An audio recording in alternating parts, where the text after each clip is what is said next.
স্ত্রীর সঙ্গে অন্তরঙ্গ অবস্থায় দেখেই যুবককে হত্যা করেন শফিকুল। নাটোরের লালপুরে সোহেল হোসেন হত্যাকাণ্ডের রহস্য উদ্ঘাটন করেছে police bureau of investigation PBI. ওই হত্যাকাণ্ডে গ্রেপ্তারকৃত এক ব্যক্তি আদালতে জবানবন্দি দিয়েছেন। জবানবন্দিতে গ্রেপ্তারকৃত শফিকুল ইসলাম জানান, ঘরে তার স্ত্রীর সঙ্গে সোহেল হোসেনকে অন্তরঙ্গ অবস্থায় দেখতে পান। এতে ক্ষিপ্ত হয়ে গলায় গামছা পেঁচিয়ে তাকে হত্যা করেন। পরে তার মরদেহ সড়কের পাশে ফেলে দেন। বুধবার ২০ মার্চ সন্ধ্যায় আদালতে স্বীকারোক্তিমূলক জবানবন্দি দেন তিনি।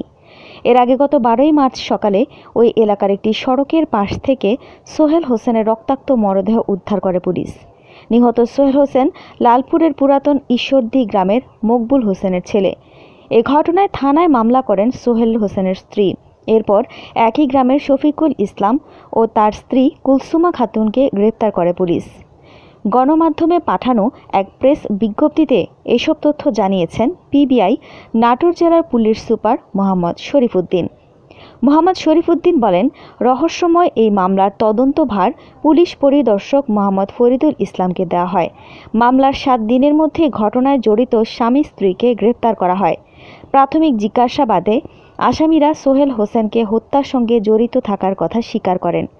মামলার তদন্ত সূত্রে জানা যায়, শফিকুলের স্ত্রী মোসাম্মদ কুলসুমা খাতুনের সঙ্গে সোহেল হোসেনের অবৈধ সম্পর্ক ছিল। ঘটনার দিন ১১ মার্চ সন্ধ্যা ৭:৩০টার দিকে কুলসুমা খাতুন সোহেলকে ফোন করে তার বাড়িতে ডেকে নেন। এদিকে শফিকুল তার বাড়ির কাছের চায়ের দোকানে চা খেয়ে রাত ৯:৩০টার দিকে তার বাড়িতে ঢুকেন। এ সময় সোহেলকে স্ত্রীর সঙ্গে অন্তরঙ্গ অবস্থায় দেখতে পান শফিকুল ইসলাম। এতে তিনি ক্ষিপ্ত হয়ে সোহেলকে মারধর করেন। পরে হাতের কাছে থাকা গামছা দিয়ে সোহেলের গলায় ফাঁস লাগান। এতে মারা যান সোহেল। এরপর মরদেহ বাড়ির পাশে ভুট্টা ক্ষেতের আইলের ওপর ফেলে রেখে বাড়ি থেকে পালিয়ে যান। পিবিআই এর পুলিশ সুপার জানান, আসামিকে গ্রেপ্তারের পর তার দেখানো মতে হত্যাকাণ্ডে ব্যবহৃত গামছাটি আসামির বাড়ি থেকে উদ্ধার করা হয়েছে। এরকম আরও অনেক ভিডিও পেতে নিউজ এক্সপোজার টিভির সাথেই থাকুন। চ্যানেলটি সাবস্ক্রাইব করুন এবং সাথে বেল আইকনটি বাজিয়ে দিন।